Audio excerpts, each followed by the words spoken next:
Hello guys, e-Shram কার্ডের টাকা ঢোকা কিন্তু শুরু হয়ে গেছে। এইভাবে পেমেন্ট স্ট্যাটাস চেক করে নিন। আর গাইস, আপনাদের যদি ইশ্রম কার্ড থেকে থাকে তাহলে এইভাবে কিন্তু পেমেন্ট স্ট্যাটাসটি চেক করতে পারবেন। তো গাইস, ভিডিওটা দেখতে থাকুন। তো দেখুন, ইশ্রম কার্ড যোজনা কেন্দ্রীয় সরকারের অত্যন্ত গুরুত্বপূর্ণ একটি প্রকল্প। এর অধীনে 1000 টাকা থেকে 3000 টাকা করে দেওয়া হয়। সেই টাকা দেওয়ার প্রক্রিয়ার ইতিমধ্যেই শুরু করেছে সরকার।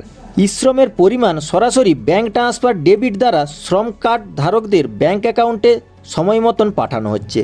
আপনি যদি ইশ্রম কার্ড স্কিমের টাকা না পেয়ে থাকেন তাহলে অবিলম্বে পেমেন্ট স্ট্যাটাস চেক করুন। এর জন্য আপনাকে অবশ্যই এই নিবেদনটি মনোযোগ সহকারে পড়তে হবে, যাতে আপনি সঠিক সময় ইশ্রম কার্ড স্কিম 2024-এর সুবিধা পেতে পারেন। তো দেখুন, ইশ্রম কার্ডের টাকা কারা কারা পাবেন। তো গাইস, ভারতের কেন্দ্রীয় সরকার কর্তৃক প্রতি মাসে 1000 টাকার সুবিধা পেতে প্রত্যেক ভারতীয়র সুবিধাভোগীদের নিম্নলিখিত যোগ্যতা পূরণ করা বাধ্যতামূলক।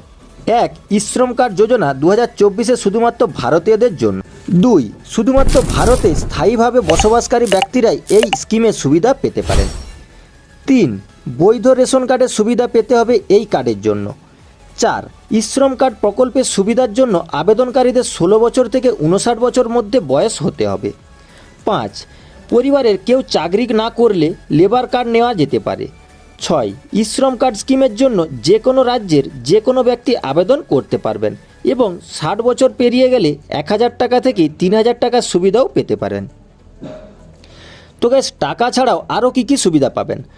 ইশ্রম কার্ড থাকলে দুর্ঘটনাজনিত ক্ষেত্রে শারীরিকভাবে অক্ষম হলে গ্রাহক 1 লক্ষ এবং মারা গেলে তার পরিবার 2 লক্ষ টাকা পেয়ে থাকেন। গ্রাহকের পরিবারের ছোটদের বাইসাইকেল, স্ত্রীদের সেলাই মেশিন দেওয়া হয়।